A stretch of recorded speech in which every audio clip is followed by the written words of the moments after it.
대행진 생활법률 사례 먼저 말씀드리겠습니다.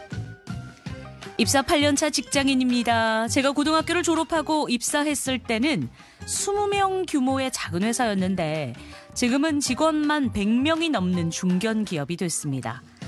회사가 성장하는 모습을 보면서 누구보다 열심히 일했고 그 결과 20대 최연소 과장도 달았습니다.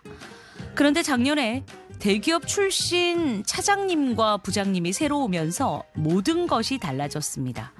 그들은 제대로 된 지시나 피드백도 없이 제가 하는 일들을 꼬투리를 잡고 작성한 보고서를 이유 없이 찢어버리기도 했습니다.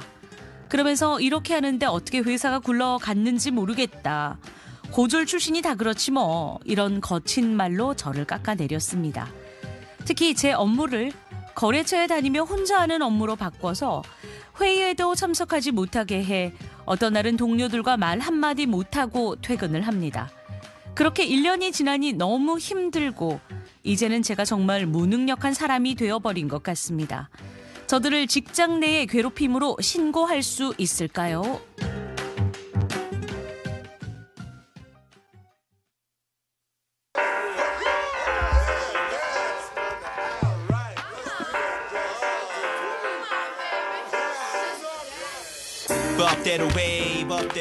법무법인 법승의 이승우 변호사 전화 연결되어 있습니다. 안녕하십니까, 변호사님.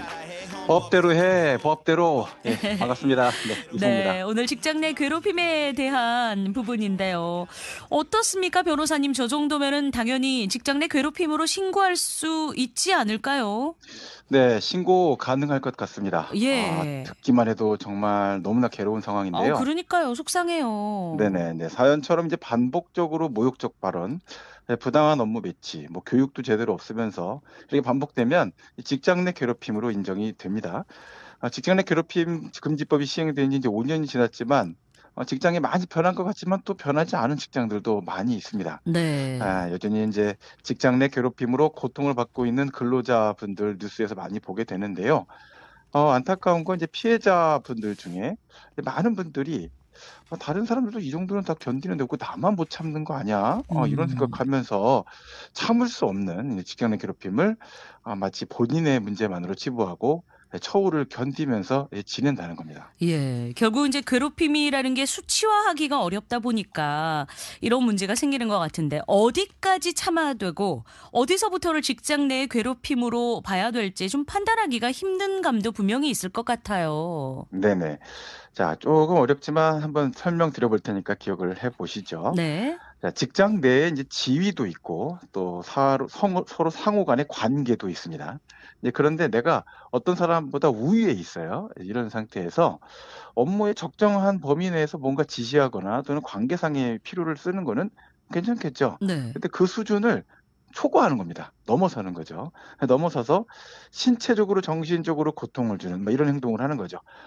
이 사람이 할 수 없는 업무예요. 여태까지 해 오지도 않았던 업무를 갑자기 주면서 과도한 요구를 한다든지 아니면 평소에 했었던 업무가 이만큼인데 평소에 전혀 하지도 않았던 것 같은 작은 업무를 주면서 망신을 주는 거죠. 네. 자, 그렇게 하면서 아무런 이유 없이 업무 능력도 인정하지 않고 "넌 이런 것도 못하냐." 음. 승진, 임금 등에서 이제 불이익을 주는 거죠. 사연처럼 폭언, 이건 아주 뭐 전형적인 이제 괴롭힘 행위가 되고요. 네. 요새 이제 잘 안 쓰려고 노력하고 있지만 나 때는 말이야. 넌 이래서 안 돼." 이런 말로 직원들의 태도 자체를 문제 삼거나 뭐 전혀 그것을 문제 지적할 만한 상황이 아님에도 "이것 봐. 일을 너무 못하잖아. 회사 음음. 나가라." 이런 식으로 이제 모욕을 주는 행위 또한 이 대표적인 직장 내 괴롭힘으로 볼 수가 있겠습니다. 혹시 근데 이제 신고를 하면은 내가 불이익을 당하지는 않을까, 이게 또 걱정이거든요. 그래서 네네. 실제 신고를 못 하기도 하고요. 어떻습니까? 직장 내 괴롭힘으로 신고를 하면은 어떻게 처리가 되나요? 네, 일단 사업주에게 신고를 하게끔 되어 있어서 회사 내부에 이제 고충 처리 부서나 인사팀 내부에서 이제 조사를 해야 됩니다. 네. 이제 고용노동부를 이제 통해서 신고를 할 수도 있는데요. 이제 그렇게 되면 노동청에서 직접 사실 확인 조사를 하러 회사로 나오게 됩니다. 네. 자, 그 결과에 따라서 이제 피해자 근무 장소 변경, 보호 조치 등을 해야 되고요. 가해자에 대한 징계 조치를 하는데요.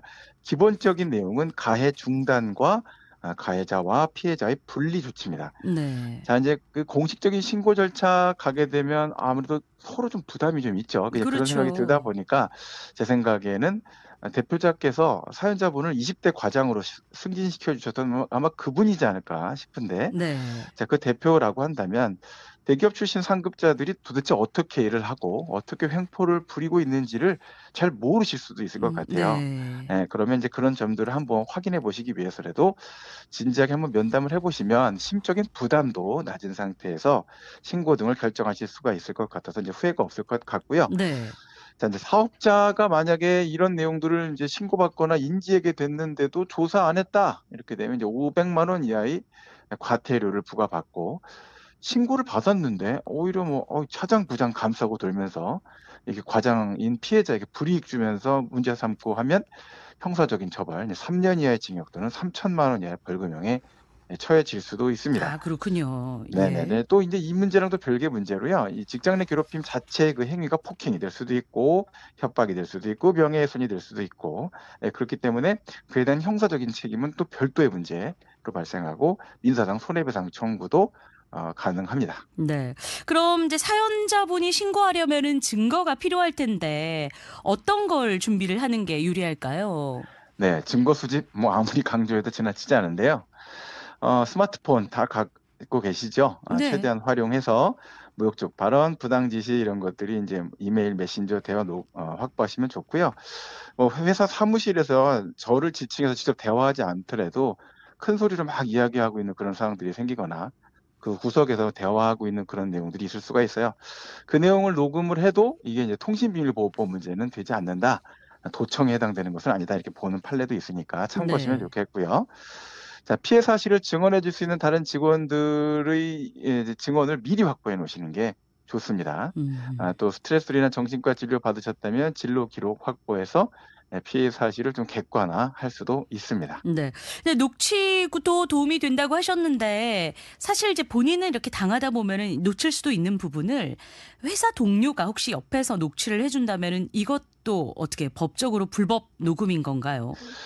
여러 명이 있어도요. 그 같이 대화하고 있거나 뭐 10명 가까이 된다 하더라도 그 사이에 어떤 대화자로서 회의에 참석해 있거나 같은 공간에 있었다라고 한다면 불법 녹음으로는 보고 있지 않는 것이 이제 판례의 추세입니다. 예.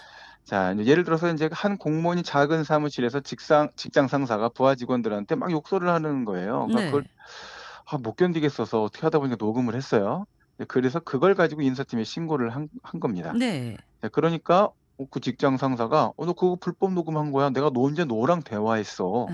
네, 이렇게 아. 해서 인제 검사가 기소를 했는데 법원은 네. 그거 도청이나 감청 아니야."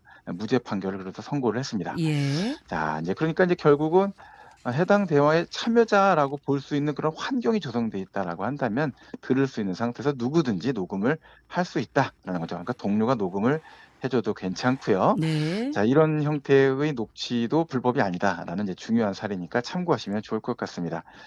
자, 마지막으로 인제 이 방송을 듣고 계신 분들 중에서도 이제 직장 내 괴롭힘으로 이 힘든 상황이라고 한다면 네. 혼자서 되냐 안 되냐 이건 뭐 검토하시기보다는 좀 더 적극적으로 상담을 통해서 해결 방안을 찾아보시면 좋겠습니다. 네. 알겠습니다. 변호사님 오늘 말씀 잘 들었습니다. 감사합니다. 네. 지금까지 법무법인 법승의 이승우 변호사였습니다.